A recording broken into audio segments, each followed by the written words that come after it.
Ingrid Courrèges, c'est un plaisir de vous retrouver ce soir. Alors, 1h20 avant le spectacle que vous allez donner, et aussi 3 jours avant le Covid Safe Ticket, qui va sortir ici en Wallonie et à Bruxelles. Donc, on est encore autorisé à faire des spectacles. Mais vous-même, vous avez refusé de faire des spectacles, de faire des spectacles avec le Covid Safe Ticket. Vous allez nous expliquer. On ne vous connaît pas super bien en Belgique. Pourtant, vous êtes une chanteuse de qualité. Alors, présentez-vous peut-être pour les Belges qui ne vous connaissent pas et qui... En fait, je suis Ingrid Courrèges, chanteuse, artiste, comédienne. J'étais productrice de spectacles avant toute cette crise. Et pendant tout ce qui était confinement et couvre-feu et tout ça, comme j'ai plus pu exercer mon métier et faire des spectacles, du coup, j'ai décidé de faire des vidéos sur Internet et qui décrivent un petit peu toute la situation citoyenne et politique de la France. Alors, j'ai été un peu voir les vidéos. Vous avez reçu chez vous un journaliste de TMC. On peut parler du rapport aux médias qui est arrivé chez vous, un peu comme tous les journalistes font, bienveillant. J'ai bien aimé quand il dit je viens chez Ingrid Courrèges, Olivier avec son copain et ses 2 poules. Oui, ils sont parisiens. Alors, vous êtes la mascotte des anti-masques en France. Ils vous présentent comme ça. Moi, je suis journaliste complotiste. Vous êtes la mascotte des anti-masques. Quel est votre rapport aux médias ? On a un peu la réponse, mais quand même nous expliquer comment ils vous ont présenté. Est-ce qu'ils parlent maintenant encore de vous ? Parce que dès qu'on commence vraiment à avoir du succès, ça s'arrête, on ne parle plus. Les médias mainstream n'en parlent plus. Donc, quel est votre rapport aux médias ? Comment ils ont réagi ? Disons que là, moi, j'ai accepté qu'ils viennent me suivre une journée dans un rassemblement, parce que c'était un rassemblement contre le port du masque pour les enfants et toutes les mesures sanitaires dans les écoles. Et ils avaient fait une émission en pédopsychiatrie avec tous les effets dévastateurs sur les enfants et les tentatives de suicide des enfants. Donc quand ils m'ont demandé de venir, moi j'ai dit oui parce que je pensais que ça les avait touchés, la cause des enfants. Et on allait à un rassemblement pour les enfants justement. Et j'ai très vite compris, dès qu'ils sont rentrés, qu'ils ont parlé de mes poules et qu'ils m'ont posé les premières questions, et je me suis dit ah ouais, non en fait ils vont pas parler des enfants aujourd'hui. Moi après mon rapport, disons que j'accepte de parler avec tous les journalistes et tous les médias. Après, je pense que leur travail montre aux gens un petit peu leur point de vue. Leur émission a montré, eux, ce qu'ils pensaient. Je crois que les gens ne sont pas dupes aujourd'hui. Ils voient beaucoup de choses. Et ils se rendent compte qu'il y a une grosse manipulation des journalistes. Donc voilà, je ne leur en veux pas particulièrement, mais je pense qu'ils ont perdu un petit paquet d'abonnés quand ils ont fait ça. Il y a des chances, oui. Alors ici en Belgique, on était contents parce que Jean-Marie Bigard était un fervent défenseur de la liberté, anti-masque, anti-confinement. Et puis on l'a vu retourner sa veste. D'ailleurs, à mon avis, il a perdu quelques fans. Bon, c'est pas le succès de Bigard, mais vous avez refusé de continuer à donner des spectacles avec le Covid Safe Ticket. Il n'y en a pas beaucoup en France. Qu'est-ce que vous d'abord pensez de ces artistes qui acceptent de continuer à faire des spectacles alors que on demande quand même on demande le statut vaccinal ou le statut médical des gens à l'entrée, ce qui est quand même incroyable. Il y a 2 ans, on n'aurait jamais cru ça. Qu'est-ce que vous pensez de ces artistes et pourquoi vous-même vous avez refusé? Et puis on expliquera un peu quel genre de tournée vous faites. Moi, je suis une fervente défenseuse de la liberté. Et dans la liberté, il y a aussi la liberté à chacun de se vacciner ou pas, de mettre un masque ou pas, de pouvoir continuer à exercer ou pas son travail. Je crois qu'il n'y a pas que les artistes, il y a quasiment tous les corps de métier qui sont touchés, et les parents y compris, à un moment, se retrouvent des fois à ne pas avoir vraiment le choix. Dire que je vois les parents, leurs enfants, c'est ce qu'il y a de plus précieux pour eux. Et malgré tout, je sais que contre leur gré, ils arrivent à masquer leurs enfants pour qu'ils aillent à l'école. Et je crois que les artistes, c'est pareil. Les forces de l'ordre, c'est pareil. Il y a tous les corps de métier sont touchés. Alors, ce que j'en pense, moi, j'essaie de ne pas leur en vouloir parce que je me dis que ça ne doit pas être évident tous les jours. Et mon combat, j'essaie de déployer plus d'énergie possible pour me dire je me bats aussi pour ces gens qui n'ont pas le choix, qui se sentent pas le choix, en tout cas qui le font contre leur gré. Voilà. À partir de quand votre esprit critique, votre pensée critique s'est construit, en tout cas publiquement? Est-ce que c'est à partir de Covid, vous avez dit il y a un truc qui ne va pas, ou déjà avant? Parce que vous avez fait The Voice en 2015. Nous, chez Kairos, on est très critiques, très, très radicaux. Donc moi, j'avais un peu l'idée que The Voice, c'était un peu la production artificielle d'artistes. C'est bien possible. Est-ce que c'est pas une critique, est-ce que c'était dans... Voilà, vous vouliez vivre de votre art, et est-ce qu'après ça, il y a eu... Et le Covid, quelque chose de plus qui arrivait, où vous vous êtes dit, là, on est dans du délire? Ouais, j'ai toujours eu un sens critique, parce que j'ai commencé par être soignante dans les hôpitaux il y a une quinzaine d'années. Donc moi, j'ai vu les réanimations déjà saturées il y a 10-15 ans. J'ai vu le manque de personnel, j'ai vu le personnel en souffrance, les déchirures au sein des équipes, parce que la hiérarchie nous a mis la pression. Alors qu'on avait choisi l'hôpital public, donc c'était pour éviter justement les pressions économiques. Donc là, déjà, j'ai commencé par démissionner de l'hôpital, parce que c'était plus en accord avec ma passion pour les gens, pour soigner les gens. J'étais manipulatrice en radiologie, donc c'est un peu infirmière, mais dans toute l'imagerie médicale. Okay. Donc là, ça a commencé un peu là. Enfin, mon sens critique envers le système en place. Hein. Et ensuite, j'ai atterri à The Voice parce que, suite à mon burn-out à l'hôpital, je suis partie à Paris pour prendre des cours de danse, de chant, de théâtre, pour me ressourcer, pour me re-remplir un petit peu d'ondes positives. Et j'ai craqué, j'ai fait une audition pour la comédie musicale de Mary Poppins. Et en fait, c'est le même bureau de casting que pour The Voice. La comédie musicale a été annulée, ils l'ont finalement pas faite. Et ils m'ont proposé de faire un petit passage dans l'émission. Et comme je venais d'écrire un spectacle qui s'appelle « Y a-t-il un beau gosse dans la salle ?», que je jouerai sûrement quand il n'y aura plus le pass sanitaire, enfin nous on appelle ça le pass sanitaire en France, quand il n'y aura plus de pass sanitaire, je le jouerai sûrement à Liège d'ailleurs. Je ne sais plus comment ça s'appelle, la Comédie Centrale. Voilà, Comédie Centrale sûrement. Il y a quelques salles un peu révolutionnaires à Liège. Ah, voilà, mais bon, quand tout ça sera un peu plus clair pour tout le monde. J'écrivais mon spectacle à Paris et du coup, ils m'ont proposé de faire un passage ou deux, enfin bon, de mettre un peu les pieds dedans. J'ai dit ok, pas de souci, mais par contre, la condition, c'est que mon image artistique, je l'affirme et je la garde et je la maîtrise. Donc, je chanterai cette chanson-là ou rien du tout. Voilà, une reprise de mon spectacle de Linda Lemay. Vous vous présentez comme chanteuse, comédienne, productrice de spectacles musicaux. On peut dire humoriste aussi, alors? Oui, c'est vrai, j'avais oublié. Je crois que oui, c'est important, l'humour, la politesse du désespoir aujourd'hui, où nous, on pense de plus en plus qu'on devrait être... on présente beaucoup d'infos, mais que ça manque parfois d'humour et que... D'ailleurs, on vous invite à venir. On va essayer de faire une grande agora en Belgique, avec plein de gens qu'on voudrait réunir. Vous serez la bienvenue. Et on va mettre une place à l'humour. Pensez aussi, évidemment, que c'est indispensable. Oui. Moi, je suis... j'ai mon petit enfant intérieur qui aime s'exprimer et je trouve que l'art, ça se joue, ça se chante, ça se danse et il faut rire, il faut pleurer. En fait, il faut être touché par toutes les émotions. C'est ce qui fait qu'on se sent vivant.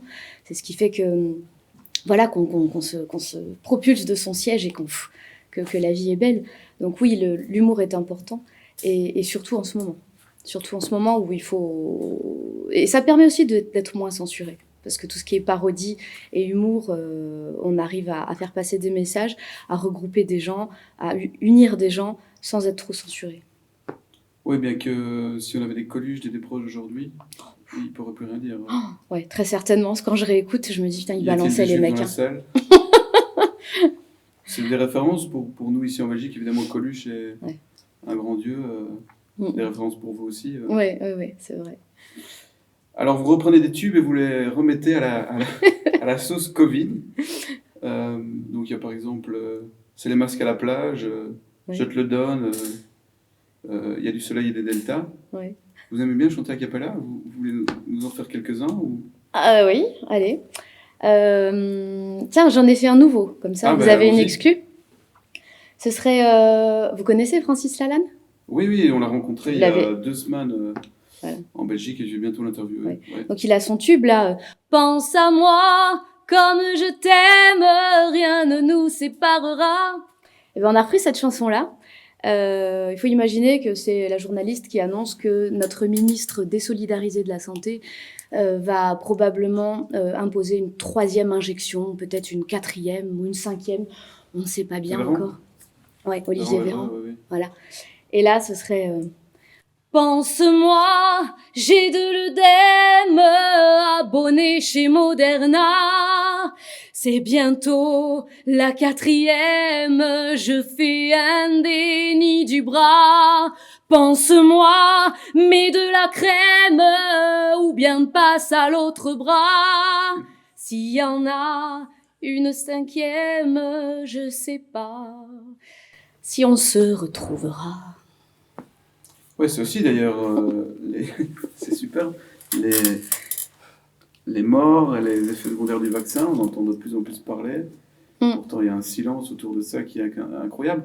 Votre public, vous en parlez à votre public, ils s'en rendent compte? Est-ce que c'est toujours un public qui est sensibilisé? J'entendais ici quelqu'un qui disait, qui est dans les organisateurs, qui disait les enfants ne viennent pas parce qu'ils ne suivent pas ça. Et j'ai l'impression que justement, il faut faire venir les gens qui ne sont pas déjà convaincus. Je sais pas en fait. Je suis assez. Je cible pas vraiment une partie de la population. Tout le monde est bienvenu, comme je dis, vacciné ou non, convaincu ou non. Est-ce qu'il y a des gens qui se rendent compte qu'ils ont été un peu abusés par le gouvernement là, de plus en plus? Je suis pas là en fait pour faire de la rééducation et de l'éducation sanitaire parce qu'en fait c'est pas vraiment mon rôle. C'est pas.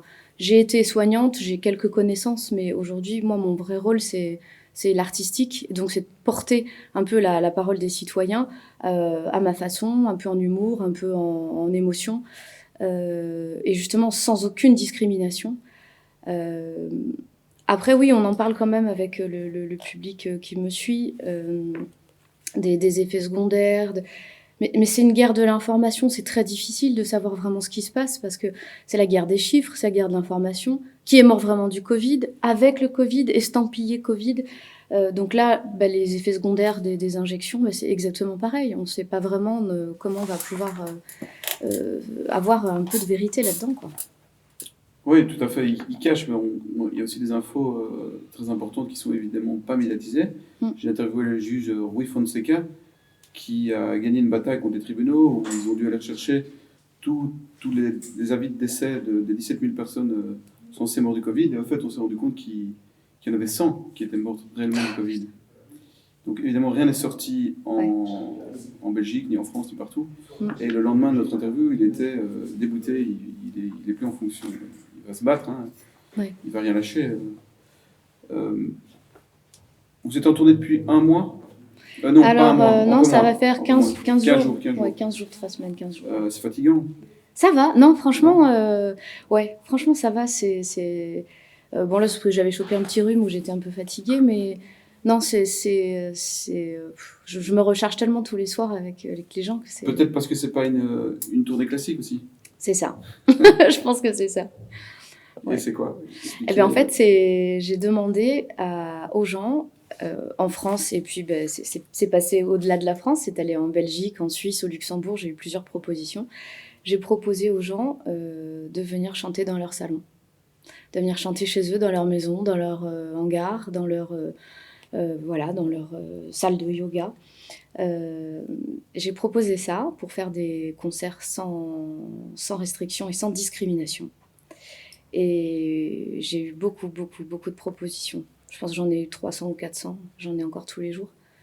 Et j'ai décidé de faire un tracé à travers un petit peu toute la France. Il y a quelques zones que j'ai pas réussi encore à aller, mais ça viendra. Et voilà, c'est le rendez-vous des êtres humains. Pas de masque, pas de distanciation sociale. C'est dangereux. Non, vous n'allez pas me faire le coup. Non, je rigole, mais... Après, on fait pas n'importe quoi, et bien évidemment, on est des gens responsables et bienveillants. Quand on est malade, on vient pas, on reste chez soi. Et puis, je n'encourage pas les bisous et les câlins. Moi-même, j'en fais pas. Bon, pour des raisons qui sont parce que moi, j'ai besoin d'être en bonne santé pour pouvoir chanter. Parce que dès que j'ai un petit rhume, c'est foutu. Donc, voilà. Ce qui est important à dire aussi, c'est que les gens qui n'ont pas les moyens, Ils peuvent venir. C'est au chapeau, donc celui qui c'est a un sans euro donne un euro, discrimination. celui qui a Voilà, plus il n'y a donne pas de plus. discrimination ni sociale, ni sanitaire, ni économique. Chacun a le droit aujourd'hui de venir passer un moment de bonheur, de souffler, de solidarité, parce que le concept, c'est aussi de recréer du lien, parce qu'on a perdu beaucoup d'amis, beaucoup de copains dans la bataille, et on a besoin de refaire du lien avec des gens qui habitent pas très loin de chez nous. Donc ça, c'était aussi un point très très important pour moi. Et puis... C'est un des avantages du Covid, hein, Ouais. d'avoir recréé des liens. On voit Oui. d'ailleurs que les gens luttent, se rencontrent, mais au fait, le lien est plus important. Oui, plus intense et Voilà. plus sincère, presque il y a plus de liens d'amour qu'avant. Qui se font très vite aussi. Moi, j'ai rencontré des gens que je connais depuis moins d'1 an et j'ai l'impression de les connaître depuis toute ma vie. Ouais, on se ressemble un peu, ouais. Alors, on parlait tout à l'heure on verra quand on passera à autre chose. On parle quand même Philippe Obola, que j'avais interviewé notamment, Philippe Guillemont aussi, et d'autres. Walter Bayens, c'est un Belge que j'ai interviewé. On parle de Great Reset, de plan, parce qu'on ne voit pas comment ça aurait pu se passer aussi bien s'il n'y avait pas eu un plan. Vous pensez que ça va s'arrêter à un moment donné, ce cirque, on espère, mais je veux dire, est-ce que vous sentez que les gens vont se réveiller J'ai interviewé Mark Lois hier, qui est quelqu'un qui adore la physique quantique, très positif, qui dit que on est à un moment, un mouvement que les élites ne pourront pas arrêter. Vous le sentez, ça vous êtes optimiste? Alors, je suis optimiste.